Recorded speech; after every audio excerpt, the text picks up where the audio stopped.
Buenas noches. Disculpen que voy a seguir en español.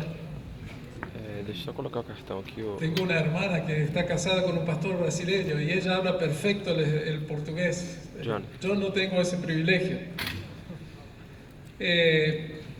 Simplemente quería mencionar que mi área de estudios es los estudios adventistas, historia de la iglesia, la historia eclesiástica, y ustedes se preguntarán qué hago con un tema contemporáneo, podríamos decir, de teología aplicada. Bueno, esto es el resultado de mi reciente nombramiento como director del Centro White. Es interesante las cartas que nosotros recibimos de parte de los miembros de iglesia con diferentes tipos de preguntas. Y la realidad de la iglesia es esta, que hay preguntas que los hermanos se hacen, que los pastores se hacen, que los campos se hacen respecto a la misión, a cómo poder hacer mejor el trabajo que el Señor nos ha dejado. Es por esto que en esta noche yo quisiera compartir con ustedes esta investigación en la cual he querido evaluar 3 modelos de iglesias relevantes. Uno de los más grandes desafíos que nosotros tenemos como cristianos del siglo XXI es que la sociedad de los países desarrollados como Norteamérica, Europa, Australia, Nueva Zelanda, quizás países como Japón, se secularizan rápidamente. Y este fenómeno ahora está alcanzando también a nuestras grandes ciudades de Latinoamérica: México, San Pablo, Lima, Buenos Aires, Santiago. Están transformándose rápidamente en sociedades seculares donde los métodos tradicionales de testificación, de evangelización, ya no están dando los resultados esperados. Es por eso que hay cristianos que se han tornado a reflexionar sobre la manera para poder testificar a este grupo de personas secularizadas. Y también esta es una pregunta que se hacen los pastores adventistas. Es por esto que el tema de la iglesia relevante es un tema que se discute mucho en el ambiente cristiano y evangélico. ¿Qué es el movimiento de la iglesia relevante? Ustedes han escuchado sobre el movimiento de la iglesia emergente. La iglesia relevante es una rama de la iglesia emergente. Es una rama más de tipo conservadora. No pretende modificar nada desde el punto de vista de las doctrinas, pero en cuanto a los métodos utilizados para la testificación, es flexible, quiere adaptarse al público, quiere adaptarse al tipo de persona a la cual se quiere alcanzar. Se trabaja bastante con un formato distinto de culto, usar el culto mismo de la iglesia para la testificación. Y entonces pretende tener reuniones en lugares distintos, no necesariamente las iglesias cristianas, sino quizás un teatro, un lugar más neutro, en el cual las personas seculares se sientan cómodas, donde no esté el formato tradicional de la iglesia con su culto formal, donde el individuo pueda ser acogido, sentirse cómodo y también estar un poco desapercibido. Allí se explora trabajar con un formato distinto de culto. Por ejemplo, las predicaciones giran en torno a temas de la cultura popular. Se usa mucho los medios de comunicación, el arte dramático. Se usa también la música contemporánea, bandas de rock cristiano. Todo esto forma parte del paquete para que las personas seculares, al venir a ese tipo de culto, se sientan cómoda con ese tipo de cosas que son partes de su diario vivir, y aprovechar la presencia de ellos para transmitirle el mensaje cristiano de manera sencilla, como para que ellos conozcan las bases, los rudimentos del mensaje cristiano. En este estudio yo he querido analizar 3 fenómenos contemporáneos que han trabajado con esta metodología. Se trata de la Willow Creek Community Church de South Barrington, Illinois, Estados Unidos, muy conocido entre nosotros, que en el año 2009 fue declarada la iglesia protestante más influyente de los Estados Unidos. Muchos hablan de esta iglesia no como una mega iglesia, sino como un movimiento que tiene un tremendo impacto internacional, porque hay cientos de miles de pastores de diversas iglesias que vienen a los entrenamientos de la iglesia de Willow Creek. El otro modelo es el modelo de la iglesia de Saddleback Church de Lake Forest, California, y su pastor, y también personaje muy conocido, Rick Warren, que ha sido calificado también de un movimiento de gran impacto en el cristianismo norteamericano. Y el tercer modelo es un modelo ya aquí de Latinoamérica, la iglesia El Camino de Vida de Lima, Perú, y su pastor Robert Barriger, que es un importante exponente latinoamericano de las iglesias relevantes. Ahora, ¿por qué escogí estas tres manifestaciones? En primer lugar, porque son muy conocidos. Al ser tan conocidos, hay muchos, particularmente los dos primeros, que son fenómenos de los Estados Unidos, los libros publicados por Rick Warren, los manuales también preparados por la iglesia de Willow Creek, han tenido un tremendo impacto incluso dentro de los pastores adventistas. Muchos de ellos han ido a asistir a los cursos, a los seminarios que se dan a los fines de semana, y la metodología ha tenido ya desde los años 90 en adelante un impacto importante dentro de la iglesia adventista. Quise escoger también un modelo acá latinoamericano para ver qué es lo que motiva a comenzar con un fenómeno así en nuestro medio, y es por eso que escogimos el tercero. Bien, ¿por qué contrastar esta metodología y declaraciones de principios con los escritos de Elena G. de White? De paso, para poder extraer cuáles son sus principios, escogí solamente tres conceptos. Uno es el concepto de iglesia, en segundo el concepto es el concepto de misión, y en tercer lugar, cuál es la idea detrás de los métodos de evangelización que tienen estas iglesias. Yo quisiera sintetizar como para presentarlos a ustedes y luego contrastar con los principios para estos tres términos también en los escritos de Elena G. de White. La pregunta es, ¿por qué contrastarlos con los escritos de Elena G. de White? Porque esos son fenómenos externos, de fuera de la iglesia, y nosotros afirmamos que los escritos de Elena G. de White son autoritativos dentro de la iglesia adventista. ¿Cómo puede también, podemos preguntarnos, una autora adventista respetada, pero del siglo XIX, tener algo que decir para una metodología y un fenómeno que es del siglo XXI, del siglo XX y XXI? ¿Son válidos los principios que ella expresa en sus libros para analizar y evaluar fenómenos contemporáneos? Esa es una pregunta que nosotros nos hacemos en este estudio. Entonces, primeramente vamos a sintetizar la posición de estas tres expresiones contemporáneas de la iglesia relevante y sus métodos de evangelización. Resumo rápidamente un poco cuál es la historia detrás de cada uno de los fenómenos. El fenómeno de la iglesia de Willow Creek comenzó como un ministerio que su pastor, Bill Hybels, comenzó junto con un amigo que se llama David Humble. David Humble tenía una pequeña banda de rock cristiano y lo invitó a Bill, su amigo, a que viniese a darle estudios bíblicos, una meditación, un culto para los miembros de su banda. Y poco a poco esto derivó en un ministerio juvenil en el cual se juntaban cientos de jóvenes para tener un culto diferente.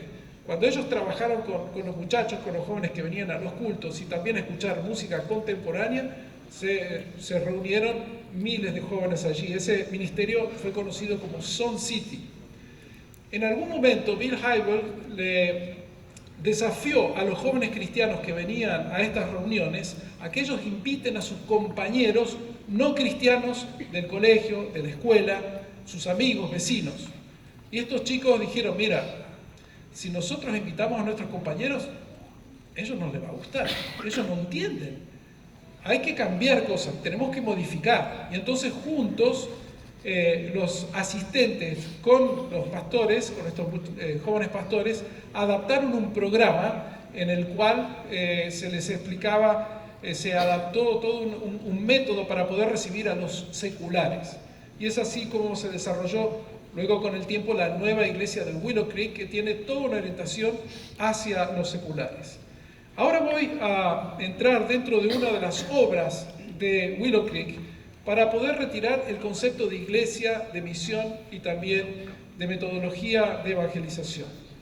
Según la obra An Inside Look at Willow Creek Community Church, esta obra dice que la visión de la comunidad nuestra visión es de ser una comunidad de creyentes que actúan bíblicamente para que los propósitos redentores de Cristo puedan cumplirse en el mundo.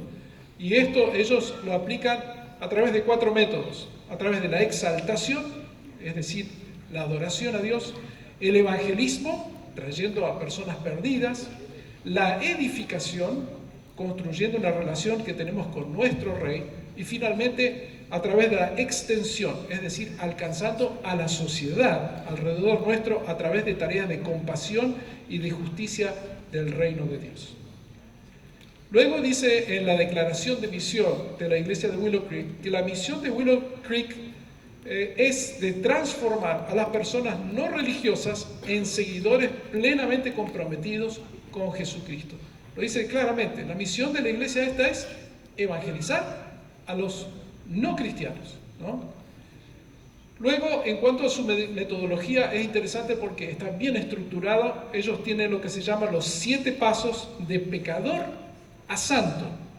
Y estos pasos de la metodología de Willow Creek es, en primer lugar, construye una relación con ese invitado, esa persona que viene al culto que no es creyente. Hagámonos amigos de esta persona. Punto 2 dice, comparte un testimonio verbal. El cristiano debería compartir su experiencia con esa visita para que ojalá él pueda comprender lo que Cristo ha hecho en mi vida. Número 3, invita al servicio para interesados. Es decir, ellos tienen un culto especial que se llama el Seeker Service, el culto especial para estas visitas interesados, y entonces hay que traer a la persona a ese culto que está preparado expresamente para él. Número 4, llegando a ser parte de la nueva comunidad. No solamente que venga una vez, sino que él se integre a los cultos regulares que se tiene allí en la iglesia.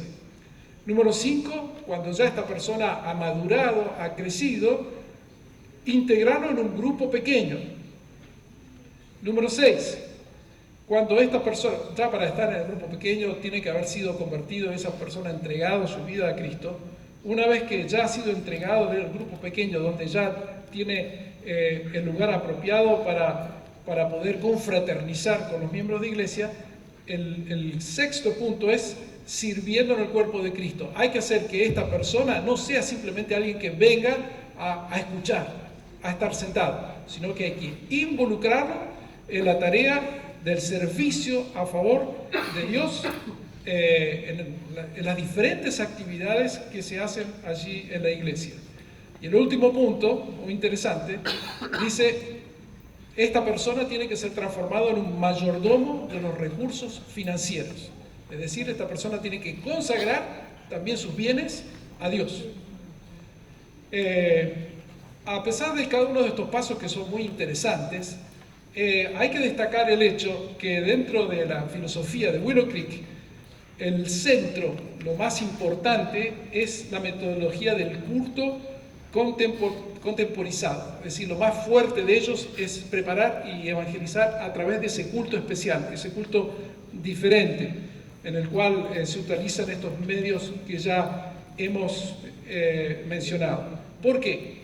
Porque ellos tienen la convicción que estas personas nuevas interesados, seculares, una vez que se unen a la congregación, son los mayores agentes evangelizadores debido a su entusiasmo y también a sus contactos. Bien, la impresión general que uno queda después de ver esto es que todo parece bastante bien. Sin embargo, me llamó mucho la atención que ya en la literatura que se ha escrito en los últimos 5 años, se habla de que Willow Creek está teniendo problemas con su sistema. ¿Cuál es el problema?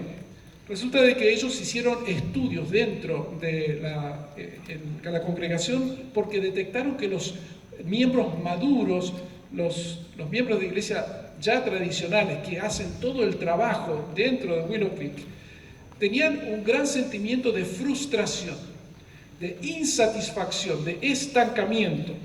¿Por qué? Porque sentían de que como todo el culto estaba tornado hacia los seculares, el mensaje es superficial.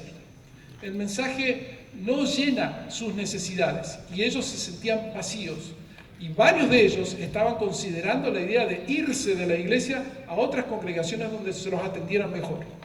Entonces, como resultado de esto, se tomó la decisión en la iglesia de Willow Creek de reducir la cantidad de cultos para seculares y aumentar los cultos para los miembros de iglesia, dar más estudios de la Biblia, dar cursos de teología para los miembros y de discipulado para poder atender las necesidades de los miembros allí de Willow Creek.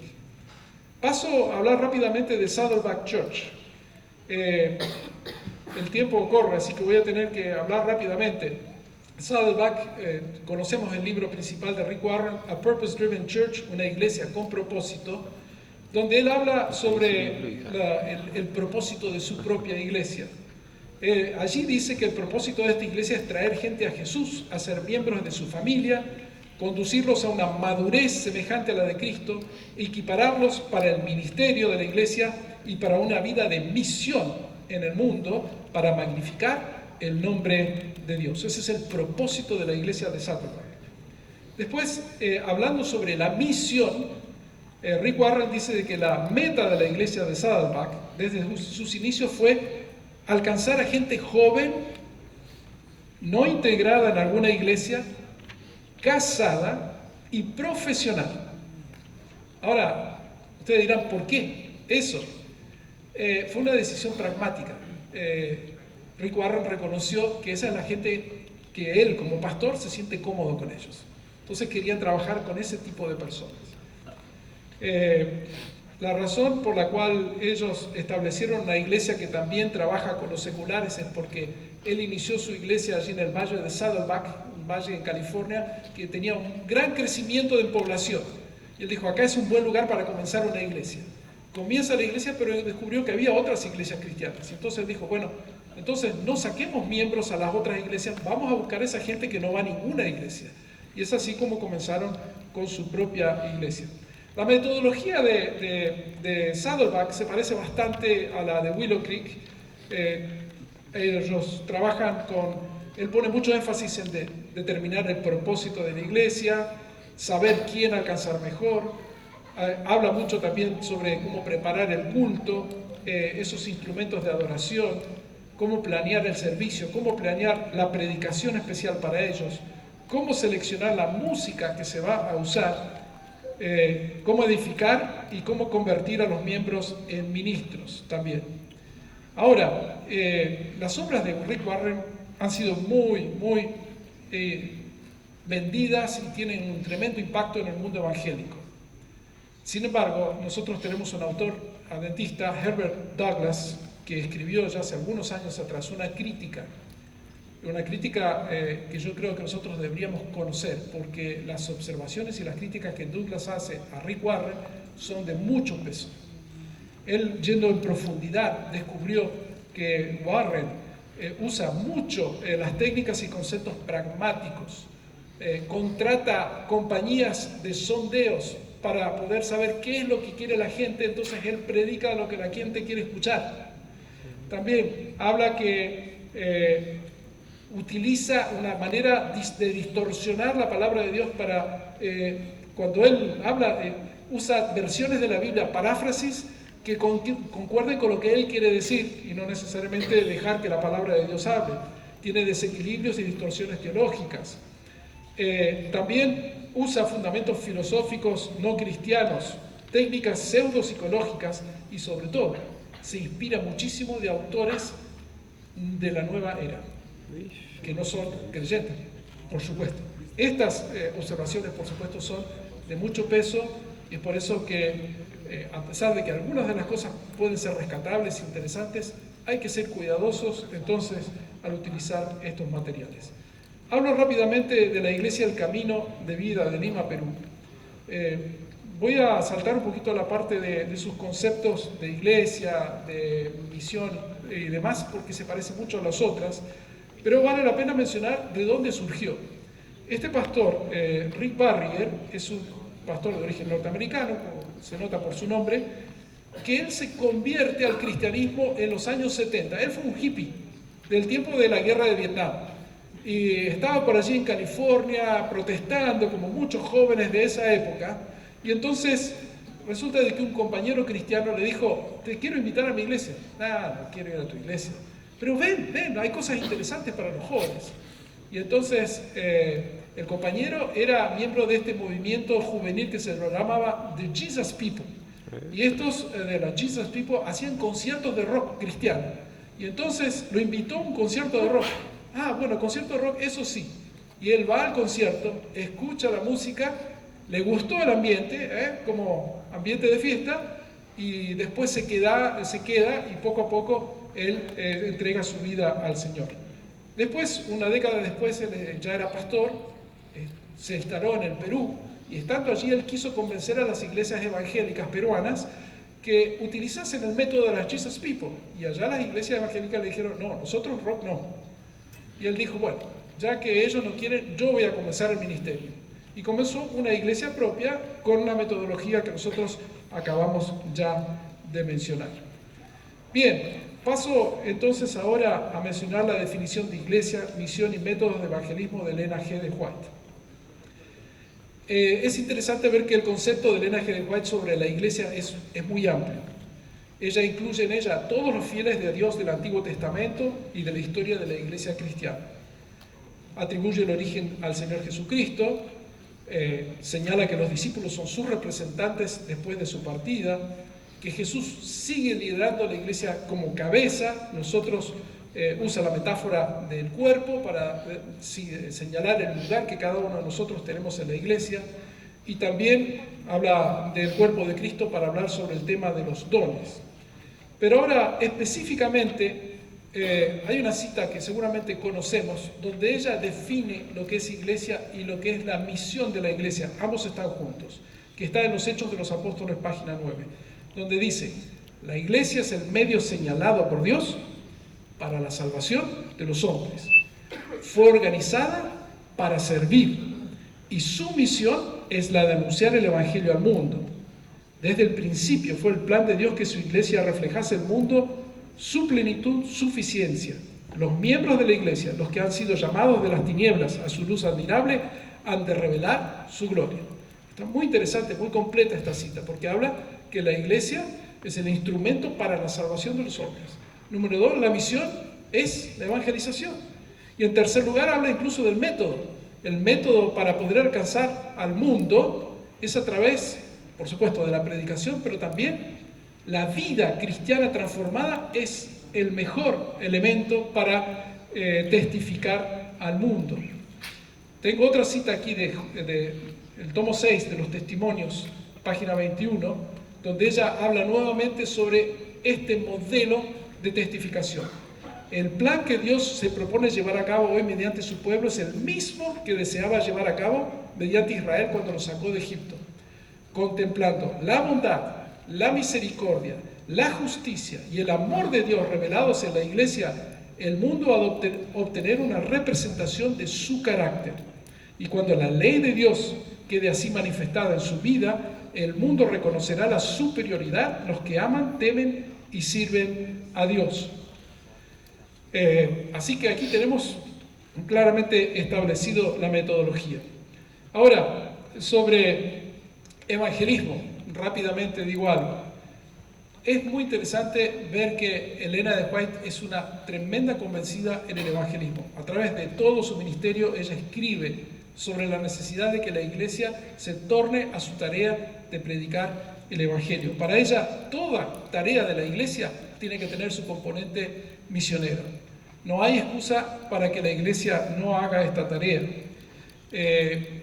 Y es por eso que incluso ella escribe mucho sobre métodos tradicionales de evangelización, pero también es muy abierta de mente en cuanto a nuevos métodos.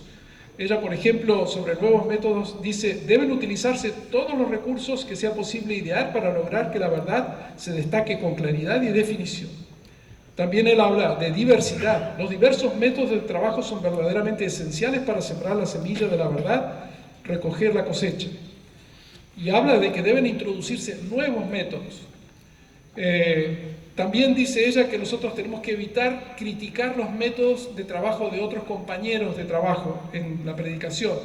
Tenemos que evitar esa tendencia de criticar sin fundamento y sin caridad cristiana. No debe existir la crítica descomedida ni la destrucción de la obra de otra persona. Juntos hemos de impulsar la obra hacia adelante. También ella habla de la testificación y la evangelización, que esta no solamente es convertir a la persona en el primer paso, sino que incluso tiene que ir más allá al discipulado. La evangelización de la persona es algo completo, no solamente convertir a Cristo, sino hacerlo crecer en el discipulado cristiano. Elena de White a fines del siglo XIX estuvo en Australia 9 años. Cuando ella regresa de Australia, se llevó la tremenda sorpresa que de la iglesia norteamericana había dejado de hacer evangelismo. Y entonces eso la preocupó muchísimo. Los pastores se dedicaban a bautizar solamente a los hijos de adventistas y ya no hacían evangelismo. Entonces ella durante 15 años, esos últimos años de su vida, se dedica a escribir muchísimo a través de tratados, cartas al presidente de la iglesia, de la Asociación General, a través de su mismo ejemplo, a convencer a la iglesia que tiene que ponerse en el trabajo de la predicación. Y es en ese contexto que ella escribe esta cita muy conocida, donde ella dice: algunos hombres o pastores tienen un mensaje especial del cielo, deben ser enviados a despertar a la gente y no deben quedar en las iglesias para perjuicio de sí mismos y estorbo de la obra de Dios. Y es interesante la palabra que ella usa en inglés. Acá en español dice quedar, pero en inglés usa la palabra hover, que es una palabra que significa andar planeando encima de la iglesia, ¿no? Pero sin ir a ninguna parte. Ahí quedado, ¿no? Ocupándose de tantas minucias y no hacer el trabajo para el cual el Señor nos ha llamado, que es la testificación. Y ahí ella dice que hay que salir a trabajar por los que se encuentran en tinieblas, y los pastores de experiencia tienen que tomar a los jóvenes, dice, para prepararlos para el ministerio y que salgan a nuevos territorios a proclamar el mensaje adventista. También ella le escribió varias cartas al pastor Daniels, diciéndole: Pastor Daniels, usted es el que tiene que liderar el evangelismo de la iglesia, usted tiene la responsabilidad, Dios lo ha determinado. Y el pastor Daniels no lo hacía. Un día incluso la va a visitar a Elms Haven, donde ella estaba en su casa, y le hizo saber a la persona que estaba allí que quería verla, visitarla, y Elena de White no recibió al pastor Daniels. Le dijo: no quiero verlo hasta que él no ponga en práctica todas las cartas que yo le mandé.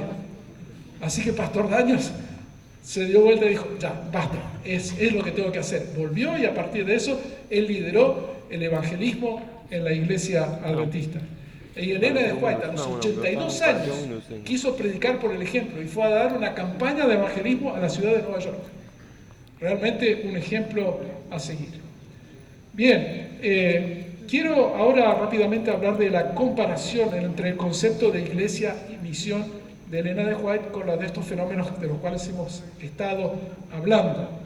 De paso, los consejos de Elena de White están asombrosamente vigentes a las realidades de nuestra iglesia, porque nosotros tenemos la iglesia tiene tendencia a volver a cometer los mismos errores que se han cometido en el pasado, y nuestra iglesia en ciertos lugares del mundo necesitan estos consejos.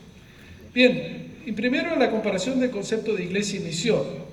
Mirando lo que dicen estos tres fenómenos con lo que dice Elena de White, aparentemente no hay contradicción, porque ellos son muy misioneros. Hay que alcanzar a los que no conocen a Cristo, y Elena de White dice lo mismo. En este sentido hay un entendimiento, podríamos decir. Y entonces, en ese sentido no podemos criticar. No obstante, Hay una preocupación que me queda y es una sensación de iglesia diferente. Acá no lo mencioné, pero particularmente la iglesia de Barrier tiene una especie de sentimiento de ser una iglesia para iglesia, una iglesia aparte. Los demás no saben hacer testificación, esta es la manera como hay que hacer iglesia hoy, y entonces es como una testificación de esta iglesia distinta al mundo, en la cual tenemos que marginar al resto de la iglesia porque ellos son un estorbo. Y entonces eso deja preocupación, porque nosotros vemos que Elena de White nunca habla de que nosotros en nuestros métodos tengamos que dividir a la iglesia. Y cuando hay una metodología que hace eso, justamente de dividir, es causa de preocupación. Por ejemplo, hay preguntas y hay preocupaciones que quedan. ¿Es correcto el uso de la música rock en el culto? Yo no voy a entrar en este tema, pero ya tuvimos una presentación acá excelente sobre este tema. Es algo que ya tenemos suficiente información. ¿Es apropiado enseñar un evangelio light, liviano, que mantenga la ignorancia de nuestras doctrinas, estilo de vida e identidad profética a los asistentes? Esto no lo he tratado aquí en detalle, pero he tenido la oportunidad de conversar con algunos pastores que han tenido que lidiar con estas experiencias y me dicen que este es un serio problema cuando se ha utilizado esta metodología. Entonces está también el problema de la transición. Esta gente que nosotros traemos a este culto diferente, más adaptados a ellos, ¿cuándo y cómo hacemos la transición a el culto de la iglesia en general? ¿Y cómo lo hacemos? Ya hay ocasiones en las cuales algunas de estas personas que venían a este culto, cuando se los trata de llevar al otro, ellos se sienten traicionados, porque como que les ocultamos una cierta cantidad de cosas sobre nuestra identidad como adventistas que ellos desconocían y que no la tomaron en cuenta. Es un testimonio ambiguo que nosotros podemos dar al mundo, porque está la iglesia adventista tradicional y está esta diferente, que como que tienen diferentes normas, diferente estilo de vida, diferente modo de ser. En cuanto a la comparación de los métodos de evangelismo, conviene no ser prejuiciosos al analizar el modelo de la iglesia relevante. No obstante, se nos recomienda ser abiertos de mente y pensar las cosas. Y es por eso que yo creo que vale la pena reflexionar. Y hay algunas dudas que aquí, por supuesto, me dejan pensando.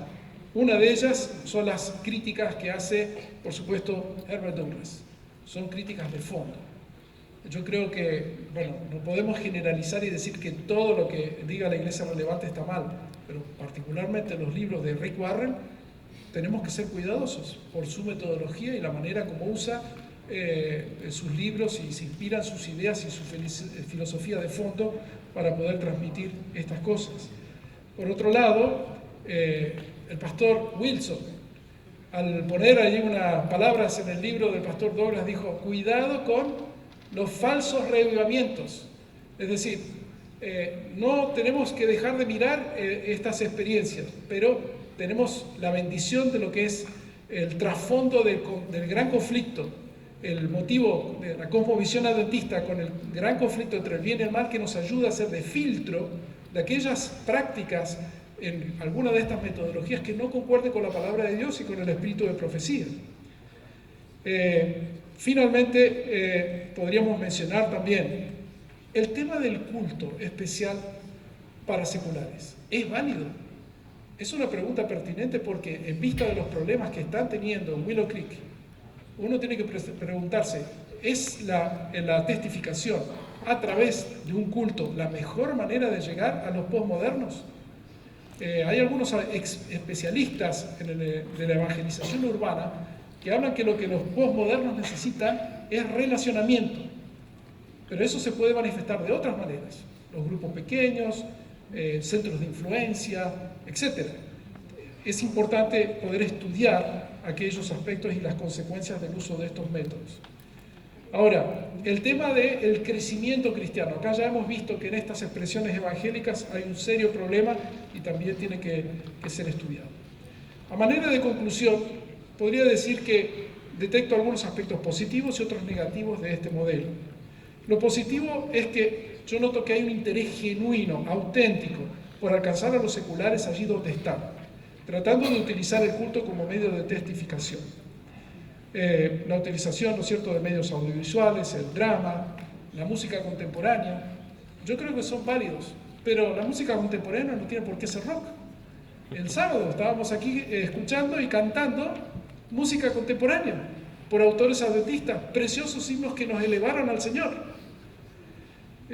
También el hecho de una predicación adaptada a este público es lo que nosotros hacemos cuando hacemos culto de evangelismo y traemos a personas a la iglesia. El mensaje es adaptado a ellos. Pero la preocupación es cuando al aplicar esta metodología nosotros tenemos como una iglesia paralela. Eso puede ser preocupante. Bien, habiendo señalado todas estas observaciones sobre la música, la adoración, sobre la necesidad de no dejar de predicar a través del testimonio de vida, que es parte de la identidad adventista y del remanente en el tiempo del fin, el poder encontrar una respuesta a cómo aplicar la transición de vida a la iglesia madura, si se utiliza un experimento de este formato, y finalmente el estar en condiciones de poder filtrar toda metodología externa a la palabra de Dios y a lo que dice en los escritos de Elena de White, me deja con la sensación que hay bastante trabajo que hacer para poder pensar de cómo utilizar este modelo de evangelismo. Es por eso que me da la impresión que este método por sí solo es incompleto. Es necesario probablemente combinar con otras maneras de alcanzar. Y es necesario, por supuesto, purgarlo, quitar aquellos elementos que no concuerdan con la palabra de Dios y el consejo inspirado de Elena de White. Muy bien, muchísimas gracias.